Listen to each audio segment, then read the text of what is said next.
il y a quelques jours, j'ai demandé à ChatGPT de me donner une adresse pour acheter des oreillers. Parce que ça fait un petit moment, je vais changer tous les oreillers de ma maison. Et je ne savais pas trop où aller. Voilà, parce que ceux que j'ai, je les ai pris chez Ikea, sans faire la pub. Et je ne voulais plus prendre les mêmes oreillers Ikea. Je voulais des oreillers de qualité. J'ai commencé à me renseigner autour de moi. J'ai posé la question à des copines, à des collègues. On me disait, va à la Croix-Blanche pour nous qui sommes dans les zones, sans me donner le nom d'un magasin spécifique. Donc, je ne voulais pas tourner en rond à la Croix-Blanche. Je me suis dit, bon, je vais poser la question à ChatGPT, qui connaît tout. Et ce jour, j'étais du côté de Bretigny-sur-Orge. J'ai dit à ChatGPT, donne-moi le nom d'un magasin où je peux acheter les bons oreillers de qualité qui ne vont pas s'affaisser. ChatGPT me dit, va dans tel magasin. Il me donne même l'enseigne, il me met la photo de ce magasin qui s'appelle Travaux et Literie. Je me dis, c'est bizarre. Travaux et Literie, mais travaux, pourquoi travaux alors que je veux des oreillers? Ok. Bon, il y a Literie, je me dis, bon, Literie, lit. Peut-être que c'est, voilà, peut-être c'est ce qu'il faut. Vu que c'était pas loin de moi, c'était à 12 minutes d'où je me trouvais en voiture, je me dis, bon, on va aller voir. Je roule, je me dis, c'est bizarre, il m'envoie où? Ok. Après, à un moment donné, le GPS me dit, vous êtes arrivé. Ok, je suis arrivé, je vois pas de magasin de literie en fait. Je sors de la voiture, je me dirige, je vois un truc, travaux literie, à peu près, c'était ça le nom. Hein. Je me dirige devant ce soi-disant magasin. Je vois que c'est même pas un magasin de vente. Je vois que c'est une enseigne, une agence de quelque chose, c'était même fermé. Il n'y avait même pas de vente, c'était pas un magasin de vente et tout.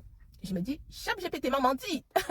Et c'est tout l'intérêt de cette vidéo pour vous dire, ChatGPT, c'est pas pour les personnes bêtes, c'est pour les personnes intelligentes. Pour utiliser ChatGPT, il faudrait déjà avoir une base de connaissances. Parce que sinon, un jour, ChatGPT va vous dire, prends le poison parce que tu ne connais pas. ChatGPT va te dire, prends le poison, tu bois, tu vas prendre, tu vas boire parce que tu vas te dire, ChatGPT a dit c'est vrai. Mais sauf que ChatGPT parfois dit beaucoup de bêtises, beaucoup de conneries aussi, parce que ce n'est que l'intelligence artificielle et l'intelligence humaine, hein, elle est meilleure. Voilà, donc à tous et à toutes, hein, je vous dis, utilisez ChatGPT avec beaucoup de parcimonie sur la pointe des pieds. Et je rebondis aussi sur l'histoire d'une dame qui m'avait sollicité pour un accompagnement dans sa recherche d'emploi dans le domaine de la paie. Et cette dame avait travaillé dans le domaine de la paie, elle a eu un accident de travail et elle souhaitait revenir dans le domaine de la paie peut-être 6 ou 7 ans après. Mais sauf que la paie évolue beaucoup. Donc voilà, elle souhaitait se mettre à jour. Et du coup, elle m'a dit, son premier réflexe, c'était d'aller poser des questions à ChatGPT. Mais sauf qu'elle avait déjà travaillé dans la paie, elle savait à peu près le fonctionnement des informations, etc. Elle s'est rendue compte que ChatGPT lui donnait des informations à côté de la plaque. Elle m'a dit, mais Virginie, ChatGPT me donnait des informations fausses.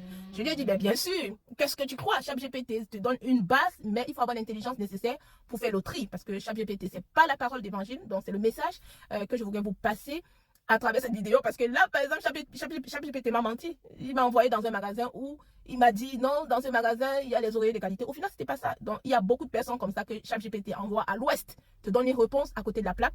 Voilà, et c'est pourquoi j'ai dit, pour utiliser ChatGPT, il faut déjà avoir une base de connaissances. Donc, ChatGPT te donne la base, et après, tu fais le tri. Tu fais le tri, et puis tu ne prends que ce dont tu as besoin. Voilà, donc, j'ai tenu à partager cette histoire avec vous pour vous dire, arrêtez d'utiliser ChatGPT à l'aveuglette, parce que ChatGPT, ce n'est que l'intelligence artificielle. Hein. Il dit, c'est bien et tout, mais bon, ChatGPT a ses limites à côté de l'intelligence humaine.